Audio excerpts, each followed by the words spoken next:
Well then, I will continue what you have just said regarding practice. Indeed, not only theoretical understanding is changing, but practical actions on the world stage also cannot be as they were before. In particular, in previous decades, many nevertheless relied on institutions, international organizations, structures within states that were adapted for solving certain tasks. Now, many experts, and we had this at the Valdai discussion in the previous days, say that institutions, for various reasons, are either weakening or completely losing effectiveness, and much greater responsibility than before falls on leaders, on heads. In this connection, I have a question for you.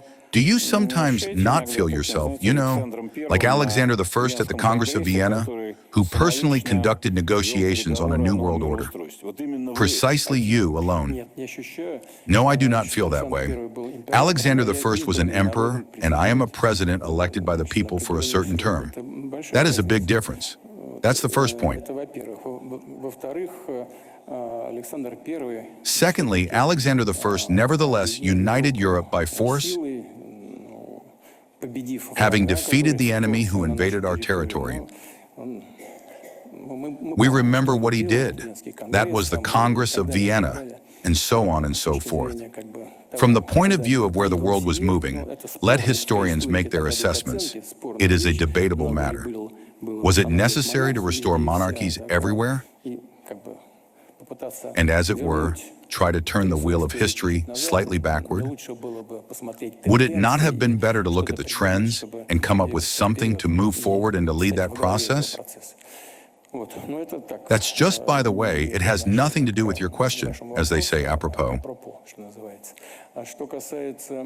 And as for modern institutions, what is the problem after all? They have degraded precisely during the period of attempts by certain countries, or the collective West, to take advantage of the situation after the Cold War, having declared themselves the victors. Yes, that is when they began to impose everything on everyone. And that's the first thing.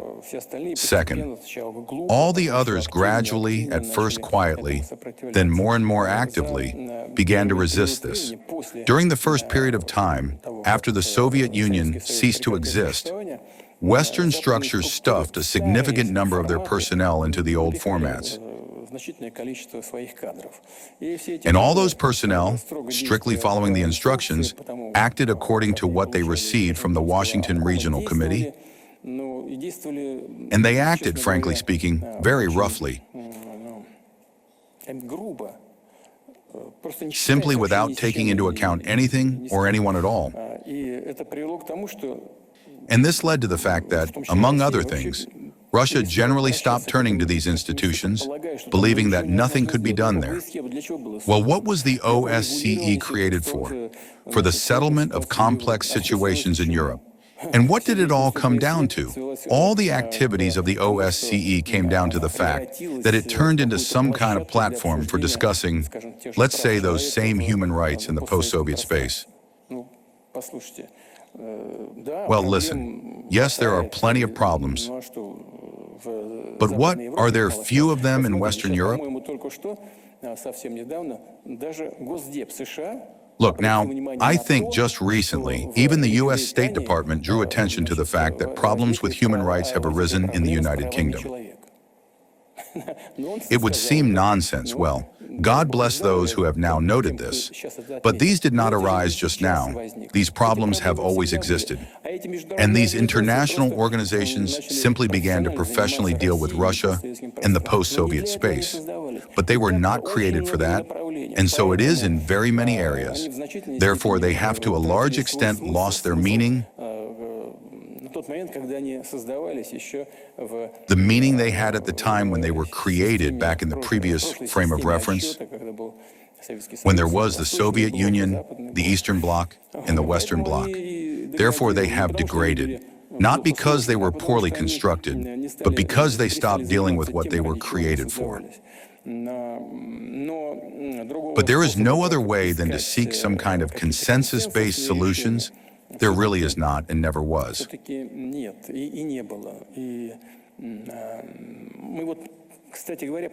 And so, we, by the way, gradually matured to the understanding that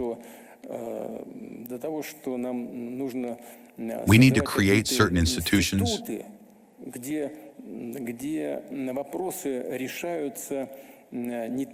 where issues are resolved not in the way our Western colleagues tried to resolve them, but truly on the basis of consensus, truly on the basis of coordinating positions. That is how the SCO, the Shanghai Cooperation Organization, arose. It originally emerged from what? From the necessity to settle border relations between countries, the former republics of the Soviet Union and the People's Republic of China. And it worked very well, very well. And we began to expand the scope of its activities. And it took off, you see? That is how BRIC arose. When the Prime Minister of India and the Chairman of the People's Republic of China were my guests, I suggested that the three of us gather together. It was in St. Petersburg. The RIC emerged, Russia, India, China. We agreed that we would meet and we would expand this platform for the work of our foreign ministers. And it took off. And why?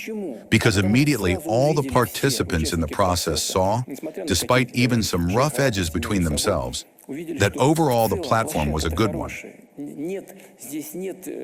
There were no people here wishing to push themselves forward at any cost, to forcefully impose their own interests,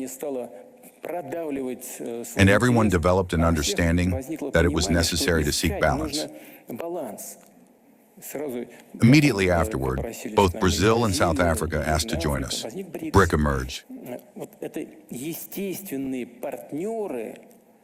These are natural partners, united by a common idea of how to build relations in order to find mutually acceptable solutions. They began to gather into an organization. The same thing began to happen all over the world when I, speaking now, mentioned regional organizations. And look at how the authority of these organizations is growing. In this lies the key to the fact that the new, complex, multipolar world nevertheless has a chance to be stable.